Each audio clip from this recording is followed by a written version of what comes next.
welcome to our group project. We'll be featuring DC circuits. My name is CHANIQUAH Smith, and I will be introducing you to introducing you to the definition of what a circuit is, why it's important, and what are the implications for a circuit.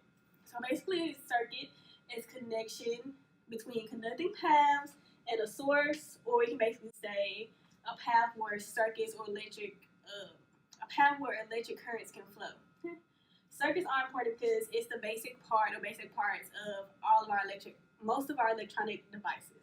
So based on it being the basis of all our electronic devices, they go from your calculators all the way to a big mansion, your automobiles, heart pacemakers, basically whatever has current flowing through it.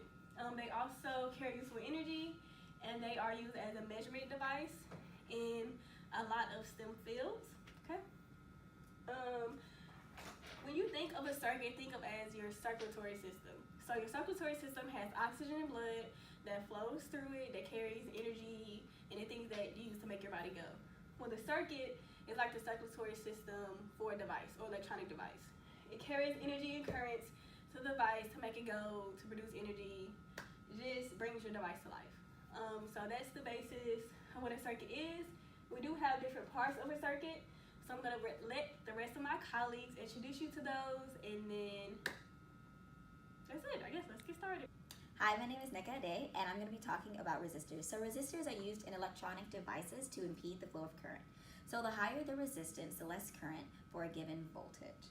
And here we have a circuit where we have resistors that are in series. And in series, you have one path that's connecting to resistors, and then you have also resistors that are in parallel. In parallel, there are two paths to get to each of the resistors, or two or more paths to get to each of the resistors. And so to find the total resistance in this entire circuit, we're going to have to add up all of these. So to add up resistors that are in series like this, all you have to do is add them. So you would take 8 ohms plus 4 ohms, and that is going to give you 12 ohms.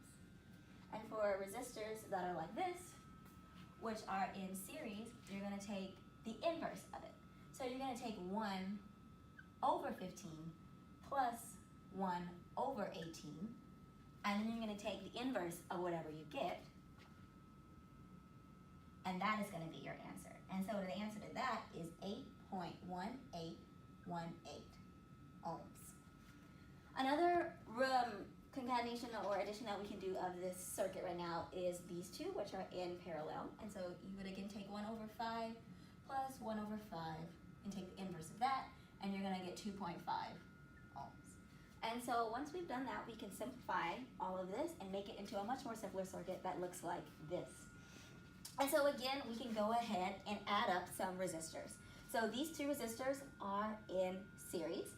And so to add up these two, you would just do 2.5 ohms plus 10 ohms, and that is going to give you 12.5 ohms. And you can also add up these two. These two are also in series, and so you would have 2 ohms plus 8.1818 ohms, and that is going to give you 10.1818 ohms. And now you can go ahead and simplify this again, and you can move on to here. And so here we have resistors that we can add up in parallel. And so to add these up, you do 1 over 5 ohms, and then you do 1 over 10.1818 ohms, and that's a plus sign. And you take the inverse of this, and that is going to give you 3.35329 ohms. So that's going to simplify into just 1. And then now you have these 3 last resistors which are connected in series. So for series, all you have to do is add up the resistance. So you have 2.5 ohms plus 3.35329 ohms plus 12 ohms. And that is going to give you a total equivalent resistance of 27.85329 ohms. So to further simplify the circuit, you would just get this, and that will be your equivalent resistance. I am SHADARIA LYNCH, and I will be showing you how to calculate the current in this DC circuit. The current is the flow of an electrical charge around a circuit. It can only flow through if there's a continuous conducting path. So, in order for us to calculate the current, we are given a EMF, a voltage source, and resistance. So we will be using the equation I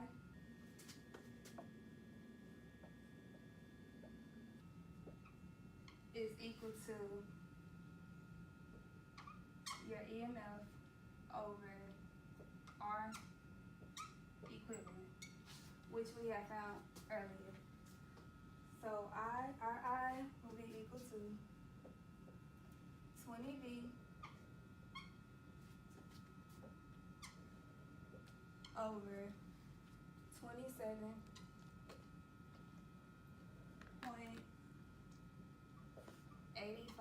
ohms.